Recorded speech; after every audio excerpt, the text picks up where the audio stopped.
The wooden bench scraped sharply against concrete. A sudden panicked gasp echoed through the dim interrogation room as the woman froze halfway down, hands clenched white against the table's edge. Her uniform trembled. Boots shifted. A guard barked a confused command. Somewhere above them, a ceiling fan rattled like loose gunfire. She refused to sit. Not because she was injured. Not because she was defiant. But because she was terrified of what would happen if she did. Across post-war Europe, Allied interrogators noticed the same disturbing pattern among captured German female.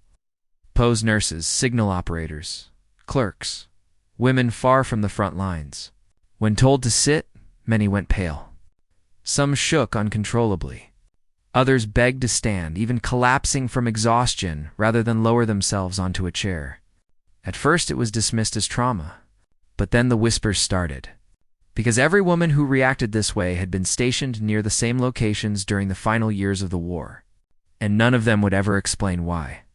Until one file surfaced that should never have been declassified, and then something impossible happened.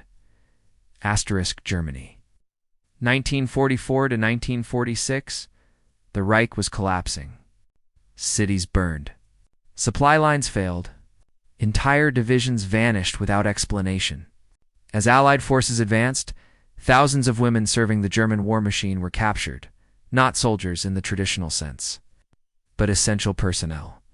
Radio operators who intercepted enemy signals, medical staff assigned to remote forest hospitals, administrative women transferred between secret facilities. Officially, they were non-combatants. Unofficially, they had seen too much. The Allies weren't just collecting prisoners, they were hunting information. Secret weapons, hidden bunkers, classified evacuation routes. Anything that could explain how entire German units disappeared without a trace.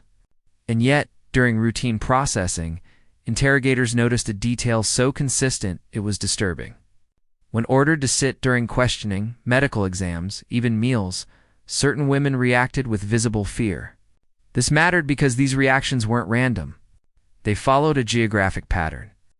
Every affected woman had served near forests, underground facilities, or evacuation corridors in the final months of the war, areas later erased from maps or sealed off entirely. But no one realized the real threat hadn't even appeared yet. The breakthrough came from a misfiled medical report. A British Army psychologist, assigned to evaluate POW trauma, noted something unusual. Several women complained of pain, bleeding, or injury, despite showing no physical wounds. One woman whispered a sentence before collapsing, "We were told never to sit." Not after what they did. At first, the statement was ignored. Then another woman said the same words. And another. Different locations. Different units. Same phrasing. That was when Allied intelligence cross-referenced their service records. All had been stationed near temporary holding zones, places where German forces processed evacuations during retreats. Zones officially labeled as rest areas. But satellite reconnaissance photos revealed something else. Large clearings, burn pits, shallow trenches, arranged in circles. This wasn't supposed to happen. Because those zones were never meant to hold people. They were meant to make them disappear. But who gave the orders? And why were women being warned never to sit? And the next 90 seconds would determine whether anyone survived the truth.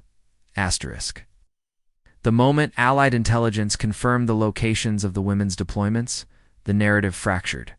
What had once been dismissed as individual trauma now formed a lattice of fear stretching across retreat routes, forest corridors, and emergency evacuation zones. Maps were rolled out across steel tables. Pins were placed, lines drawn, and slowly, something unsettling emerged, a repeating geometry that made no tactical sense. Circles, not defensive perimeters, not artillery ranges, not medical triage zones. Perfect, deliberate circles, carved into terrain that had otherwise been abandoned in chaos, analysts argued.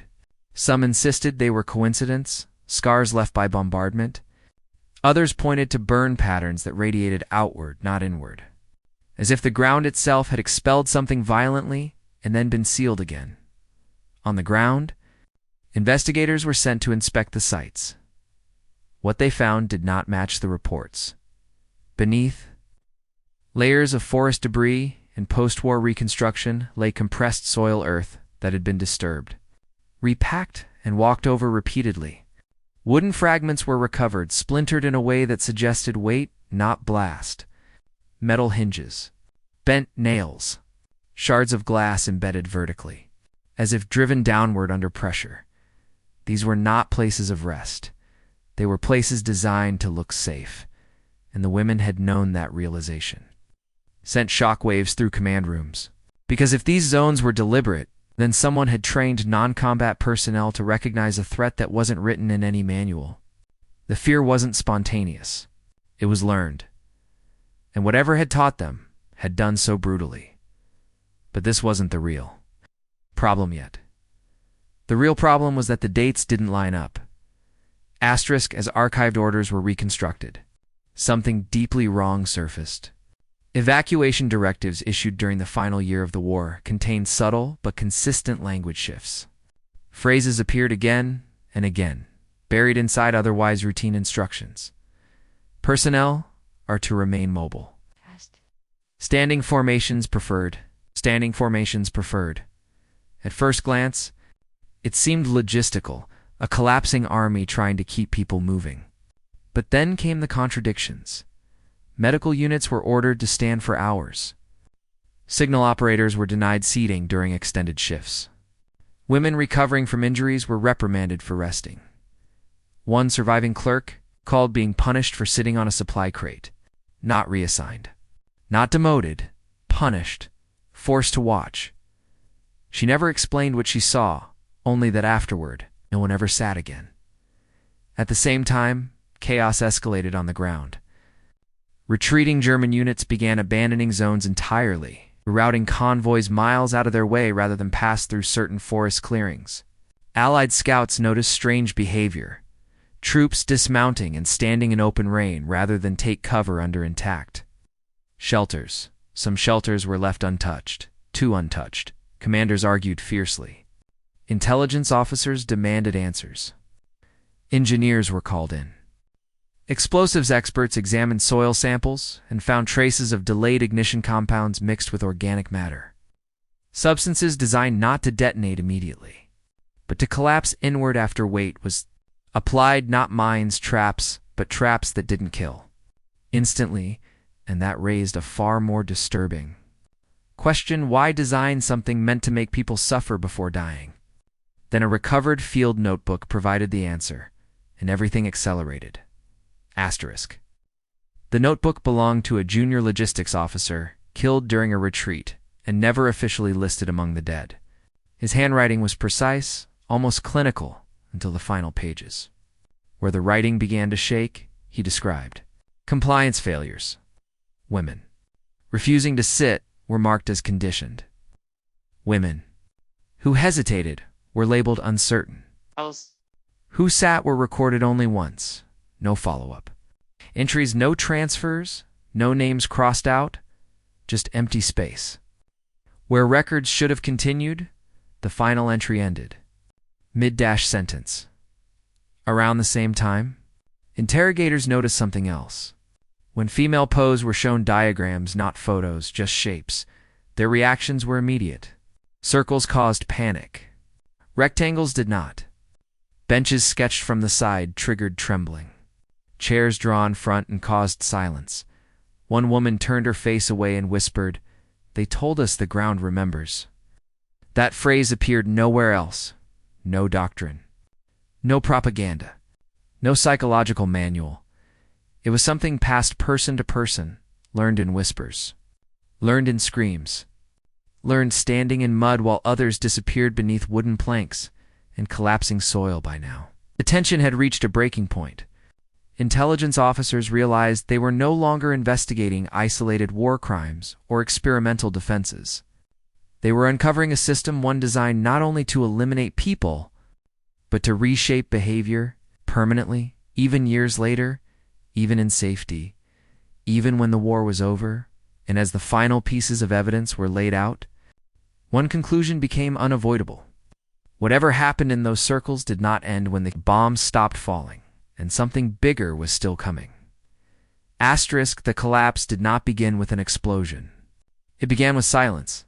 In late 1945, Allied intelligence officers noticed that certain German evacuation routes simply stopped appearing in records. Not destroyed. Not reassigned. Just gone. Roads that should have been clogged with refugees and retreating personnel vanished from paperwork as if they had never existed. When questioned, surviving German officers offered vague answers, their eyes drifting away from maps as though looking at them too long might summon something back into existence. At the same time, interrogations of female POWs grew more volatile. Questions that should have been routine triggered physical reactions, trembling hands, shallow breathing, sudden nausea. The moment discussions approached evacuation zones, transit camps, or temporary rest clearings, the atmosphere in interrogation rooms shifted. Guards later reported that these women began positioning themselves unconsciously, keeping weight balanced on the balls of their feet, backs straight, knees locked, as if sitting had been trained out of them entirely. One interrogator pushed too far. He ordered a former communications clerk to sit. She didn't argue. She didn't cry. She simply stared at the chair as if it were a loaded weapon. Then she whispered, almost apologetically, "If I sit, it means I didn't learn." Moments later, she collapsed, not onto the chair, but forward, striking the floor. Still trying to keep her weight off her lower body, medical staff found no injuries, but her heart rate remained elevated for hours.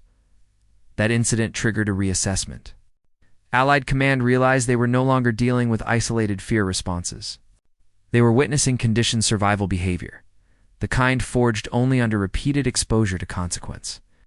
And once that realization took hold, investigation accelerated violently.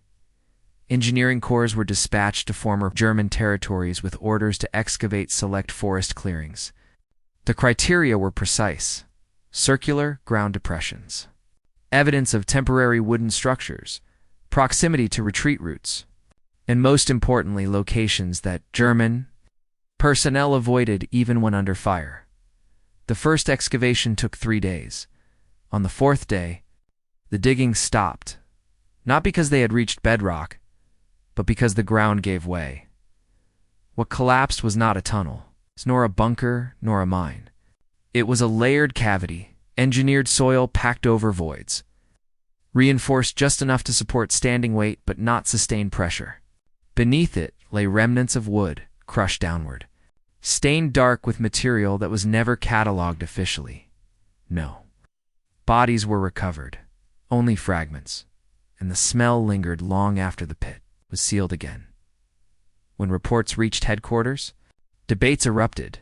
Some officers argued these were defensive countermeasures, cruel but pragmatic. Others refused to accept that explanation because the design served no tactical advantage against advancing enemies. It only punished those who rested, those who stopped, those who believed they were safe, and that led to a far darker conclusion. These zones were not meant for enemies. They were meant for their own. The escalation became unavoidable when a recovered transmission log surfaced. The message had been sent during a chaotic retreat, its destination unclear, its encryption partially degraded. But the translation was enough to freeze the room, ensure compliance. Seeding indicates failure. No mention of explosives. No reference to sabotage. Just compliance. From that moment, everything unraveled. Investigators began to understand that the fear carried by these women was not incidental trauma.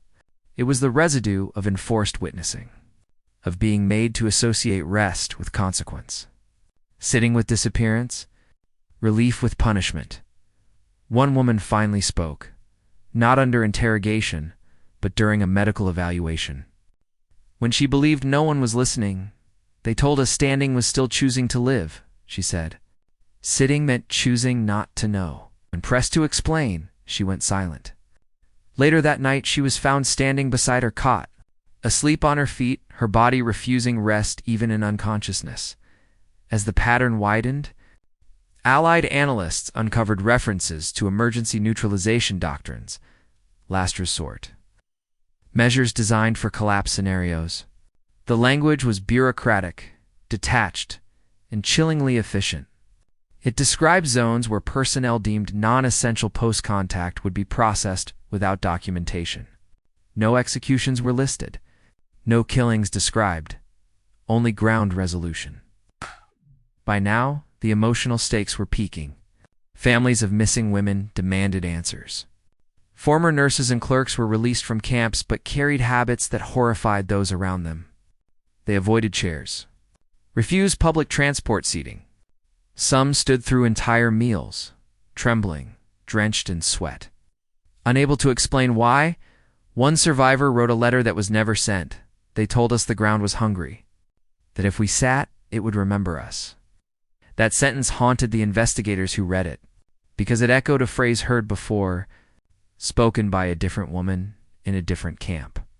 Years earlier, no doctrine explained it, no training manual referenced it, which meant it had been taught another way.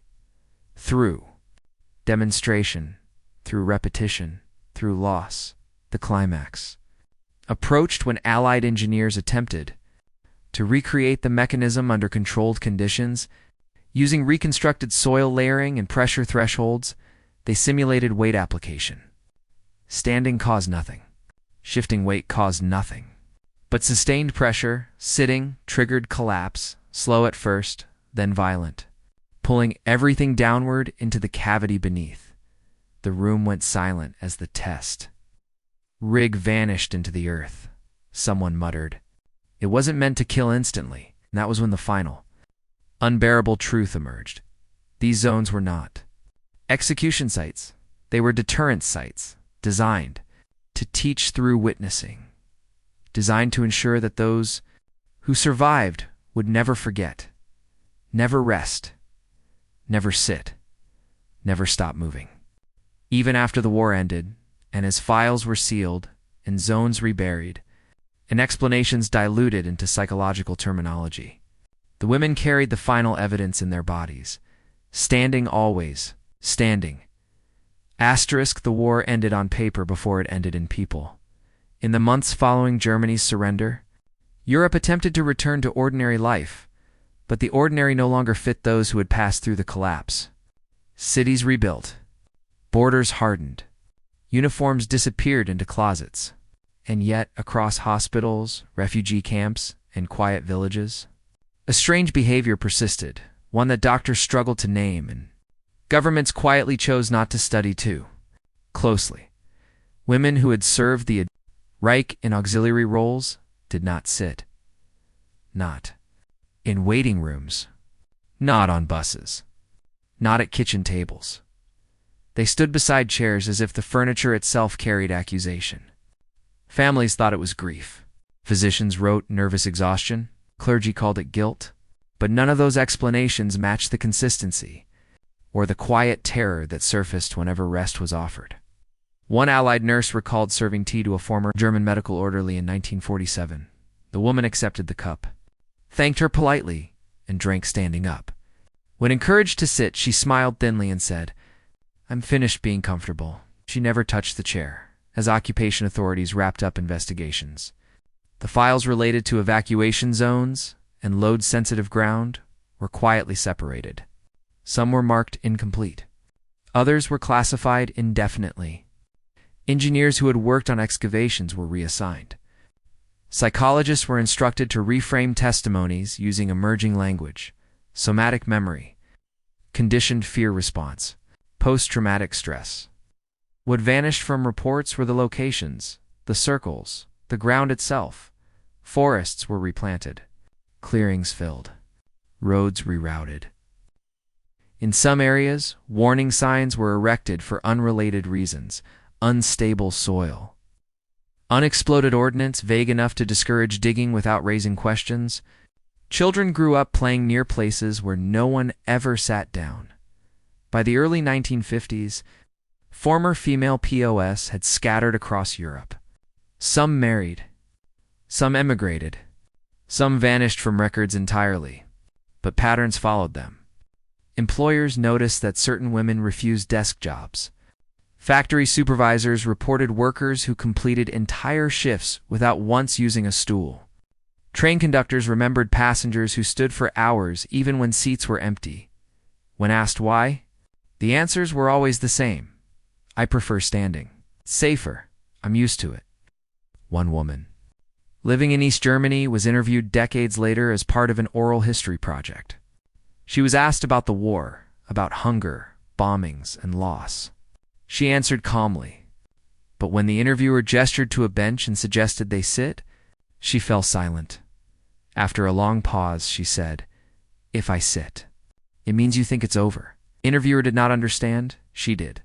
In the 1960s, a West German construction project uncovered a shallow, circular subsidence beneath a proposed housing development. The engineers halted work when they found remnants of treated wood arranged radially, compressed downward, as if pressed by enormous weight.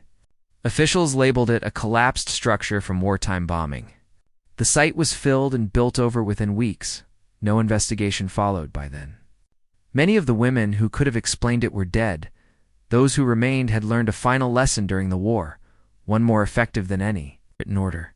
Survival depended not on obedience, but on remembering what not to do, remembering that rest could be a lie, that safety could be staged, that the ground itself could be trained to betray you. In the archives, a final memo exists, dated 1948, stamped and unsigned. It recommends that further inquiry into auxiliary personnel conditioning phenomena be discontinued, citing insufficient strategic value and potential political sensitivity. The memo ends with a single sentence: behavioral residues will fade naturally. They didn't even now. Historians occasionally encounter references in diaries, letters, and interviews, small, unsettling details that never quite fit the official narrative. A woman who stood through labor pains. Another who collapsed from exhaustion beside a chair she would not use. Another who taught her children to eat standing, just in case. No monuments marked the circles. No plaques explain the silence. But in some forests, the ground remains slightly uneven, compressed long ago, remembering weight it was never meant to hold.